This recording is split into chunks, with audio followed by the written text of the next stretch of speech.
Ya, Assalamualaikum warahmatullahi wabarakatuh. Selamat datang teman-teman mahasiswa Universitas Lampung dari berbagai prodi yang ada. Berjumpa lagi dengan saya, Heru Prasetyo, sebagai pengampu dari mata kuliah umum pendidikan bahasa Indonesia. Rekan-rekan, seperti kalian tahu, pertemuan pertama kita membahas tentang sejarah dan politik bahasa Indonesia. Materi ini sudah tersedia di virtual class teman-teman dan modul digital yang telah saya sertakan juga di dalam virtual class. Video ini akan sedikit membantu teman-teman bila mana memiliki kesulitan dalam memutar modul digital tersebut, sehingga video ini diharapkan bisa membantu teman-teman untuk memahami ringkasan apa saja yang muncul dalam modul digital. Oke, videonya akan membahas apa yang tercantum dalam modul, yaitu 3 materi, yaitu pertama sejarah bahasa Indonesia, peran penting Sumpah Pemuda, dan kebijakan politik bahasa Indonesia. Yang pertama, sejarah bahasa Indonesia. Teman-teman, seperti kalian ketahui, bahasa Indonesia ini tidak hadir begitu saja. Lalu pertanyaannya, sejak kapan bahasa Indonesia hadir dan digunakan di Indonesia? Berikut penjelasannya.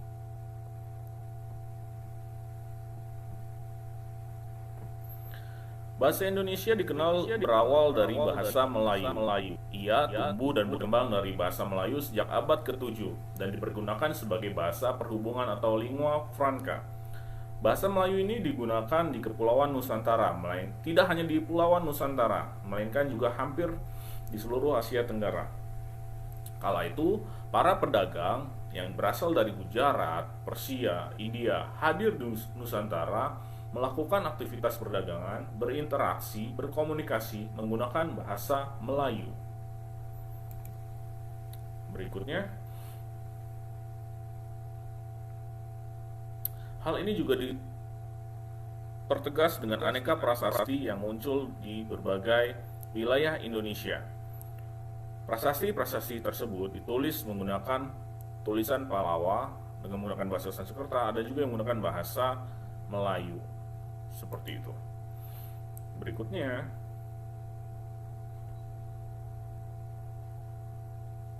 bahasa Melayu digunakan di wilayah Nusantara serta makin berkembang dan bertambah kukuh atau kokoh keberadaannya. Bahasa Melayu yang dipakai di wilayah Nusantara dalam pertumbuhannya dipengaruhi oleh corak budaya daerah. Ia menyerap kosakata dari berbagai bahasa, terutama Sanskerta, Persia, Arab, dan bahasa-bahasa Eropa. Bahasa Melayu pun dalam perkembangannya muncul dalam berbagai variasi dialek. Sehingga bahasa Melayu di Nusantara mendorong tumbuhnya rasa persaudaraan dan persatuan bangsa Indonesia hingga memunculkan momen Sumpah Pemuda. Seperti kalian ketahui, bahasa Melayu yang sekarang digunakan sebagai bahasa Indonesia dapat dan masih bisa kalian jumpai ketika kalian bermain ke Riau, Kepulauan Riau, atau kalian bermain di daerah Kalimantan. Bahasa Melayu yang digunakan adalah bahasa Melayu asli Indonesia atau cikal bakal bahasa Indonesia. Berbeda halnya dengan bahasa Melayu yang digunakan oleh Upin Ipin. Berbeda. Mengapa? Karena bahasa Melayu kita telah menyerap berbagai bahasa yang tadi disebutkan di atas. Ada Sanskerta, Persia, dan bahasa-bahasa daerah yang ada di Indonesia sendiri. Seperti itu. Pembahasan kedua mengenai Sumpah Pemuda. Teman-teman, seperti kalian ketahui, bahasa Indonesia ini terbagi menjadi dua, yaitu bahasa negara dan bahasa nasional. Nah, bedanya seperti apa antara bahasa nasional dan bahasa negara? Penjelasannya akan kita dapatkan ketika kita membahas terkait dengan momen Sumpah Pemuda. Sumpah Pemuda ini adalah salah satu momen penting dalam kesejarahan bahasa Indonesia. Lalu, pertanyaan pentingnya adalah, apa peran penting Sumpah Pemuda bagi eksistensi bahasa Indonesia?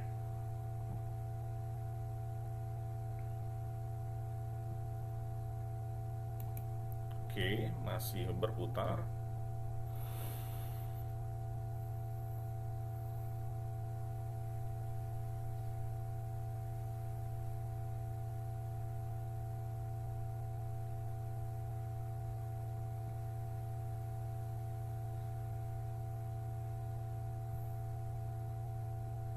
Wow, agak berat ya ternyata memang file media digitalnya. Oke, ini adalah Sumpah Pemuda. Kongres Pemuda 2 diadakan ketika Kongres Pemuda 2 tanggal 27 dan 28 Oktober Tujuannya adalah untuk melahirkan cita-cita semua perkumpulan pemuda Indonesia, membicarakan pergerakan pemuda Indonesia dan memperkuat kesadaran kebangsaan dan mempertegas kesatuan dan persatuan Indonesia. Pesertanya adalah Perhimpunan Pelajar-Pelajar Indonesia yang tergabung dalam PPPI, yaitu Yong Java, Sumatera Bon, Yong Batak Bon, Yong Islamitan Bon, Pemuda Indonesia, dan lain sebagainya. Ikrarnya seperti ini, sudah kalian ketahui. Poin ketiga berbeda menjadi dari dua poin sebelumnya. Ketika tumpah darah dan bangsa diakui, bahasa persatuan itu justru tidak diakui. Hal ini dikarenakan kala itu para pemuda Indonesia tidak mengakuinya dikarenakan bahasa yang ada dalam Indonesia itu beraneka ragam, sehingga ketika satu bahasa saja yang diakui, maka akan terjadi resisten, akan terjadi pergolakan. Maka yang terjadi adalah menuliskan kata menjunjung, sehingga bahasa Indonesia lebih diutamakan. Namun bahasa lain yang ada di daerah tetap dapat digunakan sebagai komunikasi. Seperti itu.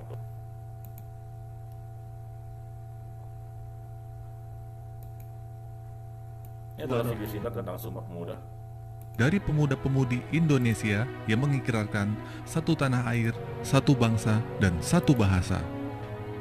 Peristiwa sejarah Sumpah Pemuda merupakan salah satu peristiwa penting dalam sejarah pergerakan kemerdekaan Indonesia.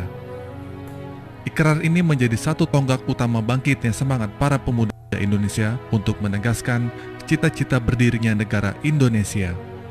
Sumpah Pemuda adalah sebuah produk yang muncul dari pelaksanaan Kongres Pemuda kedua yang dilangsungkan pada tanggal 27-28 Oktober 1928 di Batavia atau Jakarta.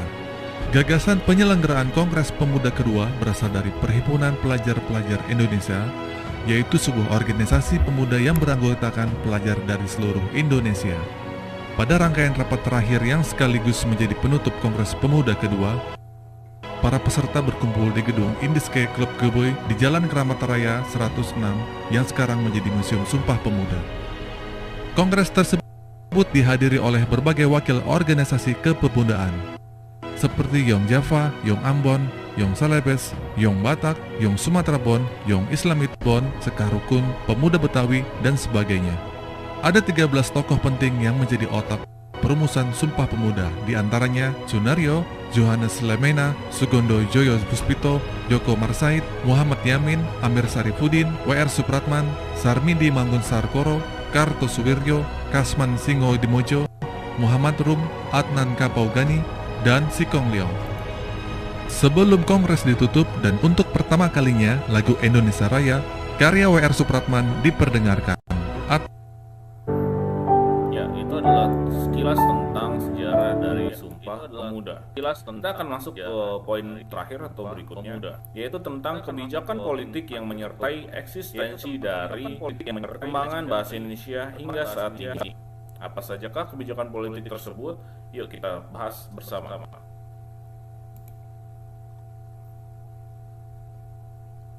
Kebijakan politik bahasa Indonesia.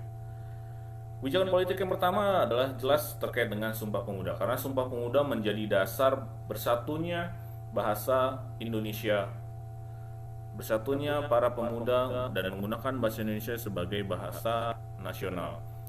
Kompleksitas dari bahasa Indonesia ini akhirnya menjadi dasar mengapa kebijakan-kebijakan politik itu hadir dan menyertai eksistensi dari bahasa Indonesia itu sendiri.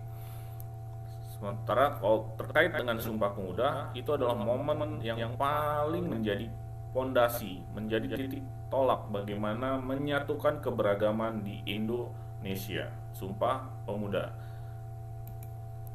Lalu berikutnya adalah terkait dengan proklamasi Republik Indonesia dan terbentuknya konstitusi dari Republik Indonesia.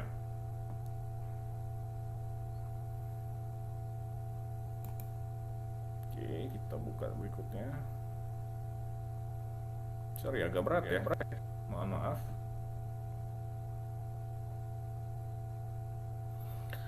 Proklamasi dan Undang-Undang Dasar 1945 menjadi penting. Mengapa? Karena ketika pengesahan Undang-Undang Dasar 1945 tanggal 8 Agustus dituliskan dalam dasar negara kita kedudukan bahasa Indonesia, yaitu di bab 15 pasal 36, yaitu bahasa negara ialah bahasa Indonesia. Maka ketika teman-teman bicara tentang bahasa Indonesia, maka yang pertama adalah bahasa Indonesia itu menjadi bahasa nasional. Momennya adalah ketika Sumpah Pemuda, menyatukan keragaman, menyatukan ke semua perbedaan menjadi satu, yaitu di momen Sumpah Pemuda. Lalu yang kedua adalah bahasa negara. Mengapa bahasa negara? Karena di momen inilah Indonesia memasukkan bahasa negara sebagai bagian dari konstitusi kita yang dijaga secara hukum. Maka ada dua, bahasa nasional dan bahasa negara. Selanjutnya.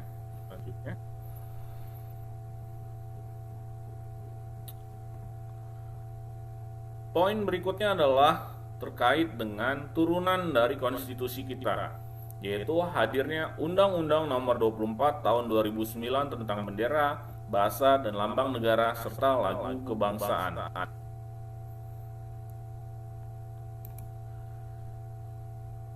Undang-undang ini lahir sejak 9 Juli 2009. Undang-undang ini menjadi perpanjangan dari konstitusi kita karena di dalamnya mengatur tentang beberapa bagian, yaitu bahasan umum. Yang kedua adalah penggunaan bahasa Indonesia. Lalu berikutnya adalah pengembangan, pembinaan, dan perlindungan bahasa Indonesia. Dan yang terakhir adalah peningkatan fungsi bahasa Indonesia menjadi bahasa internasional. Mengapa bahasa internasional? Karena penggunaan bahasa Indonesia tidak hanya di Indonesia, namun juga negara ASEAN, Afrika, Eropa. Karena bahasa Indonesia juga dipelajari oleh negara-negara lain dan penuturnya pun cukup banyak. Selanjutnya, kebijakan politik berikutnya selain Undang-Undang Nomor 24 2009 adalah turunan dari Peraturan Presiden. Presiden Jokowi melahirkan Peraturan Presiden Nomor 63 Tahun 2019. Perpres ini menjadi perpanjangan dari undang-undang sebelumnya yang akan mengatur terkait dengan teknis penggunaan bahasa Indonesia di pemerintahan. Maka di Peraturan Presiden Nomor 63 ini mencakup aturan terkait dengan pembentukan kata, penyusunan kalimat, teknik penulisan, pengejaan, dan di Perpres ini bahasa Indonesia wajib digunakan dalam dokumen resmi negara, paling sedikit meliputi surat keputusan, surat berharga, ijazah, surat keterangan, surat identitas diri, akta jual beli, surat perjanjian, dan putusan pengadilan. Oke, itu adalah beberapa kebijakan yang mengatur terkait dengan eksistensi atau menjaga eksistensi perkembangan bahasa Indonesia hingga saat ini. Teman-teman, jika ada pertanyaan yang masih berkecamuk di kepala kalian, silahkan tinggalkan komentar di komentar di bawah video ini ya. Jangan sungkan, tuliskan saja. Terima kasih atas kesetiaan dan kesediaannya menonton video ini. Saya pamit. Wassalamualaikum warahmatullahi wabarakatuh.